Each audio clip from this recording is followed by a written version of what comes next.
Hi friends, అందరికీ నమస్కారం. Friends, ప్రస్తుతం భారత్ పాకిస్తాన్ మధ్య యుద్ధం ఇక ముగిసినట్టేనా అంటే అవుననే వార్తలు అయితే వినిపిస్తూ ఉన్నాయి. ముఖ్యంగా ఈ విషయాన్ని అమెరికా ప్రెసిడెంట్ డొనాల్డ్ ట్రంప్ గారు అయితే కనుక ట్రంప్ అయితే స్వయంగా ప్రకటించినట్లు చెప్తున్నారు. విషయం చూస్తే భారత్ పాక్ మధ్య యుద్ధ వాతావరణానికి ఎండకాటు పడిందా అంటే ఈ రెండు దేశాల మధ్య పరిస్థితులు మళ్ళీ మామూలుగానే సాధారణ పరిస్థితి చేరుకున్నాయంటే అవునని అంటున్నారు. ముఖ్యంగా యుఎస్ అధ్యక్షుడు డొనాల్డ్ ట్రంప్ శనివారం నాడు సోషల్ మీడియా వేదికగా రెండు దేశాల మధ్య సీజ్ ఫైర్ని అయితే కనుక ప్రకటించడం జరిగింది.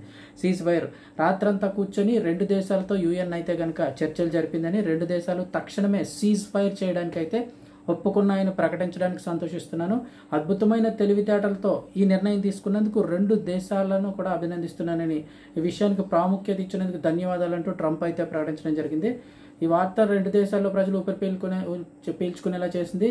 ఎందుకంటే 22న పహల్గామ్ దాడి తర్వాత ఈ ఉగ్రస్థావరాలపై భారత దళాలు దాడి చేసిన విషయం మనందరికీ తెలిసిందే. సో ఓవరాల్గా ప్రస్తుతం సీజ్ ఫైర్ అంటే కనుక రెండు దేశాల మధ్య కాల్పులు జరుగుతున్నప్పుడు ఇరు దేశాలు కాల్పుల విరమణకు అంటే టెంపరీగా లేదా పర్మనెంట్గా ఏదైనా కూడా ఒప్పుకున్నట్లయితే టెంపరీగా కాల్పుల విరమణ కానీ పర్మనెంట్గా కాల్పుల విరమణకు ఒప్పుకున్న సీజ్ ఫైర్ అయితే కనుక ప్రకటిస్తూ ఉంటారు. అందులో భాగంగా అయితే భారత్ మరో ప్రకటన చేసినట్టుగా కూడా న్యూస్ అయితే వస్తుంది. ముఖ్యంగా భారత్ ప్రభుత్వం టెర్రరిజంపై సంచలన నిర్ణయం తీసుకున్నట్లు చెప్తున్నారు.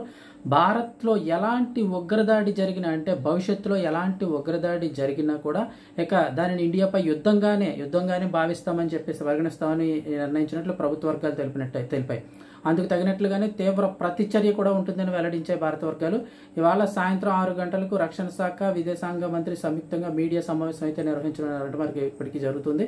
కీలక నిర్ణయాలు వెల్లడించే అవకాశం ఉందని చెప్తున్నారు. అంటే ఆల్మోస్ట్గా యుద్ధం అయితే ఆగిందన్న వార్తలు అయితే వినిపిస్తున్నాయి. దీనిపై అధికారికంగా ప్రకటన అయితే రావాల్సి ఉంది.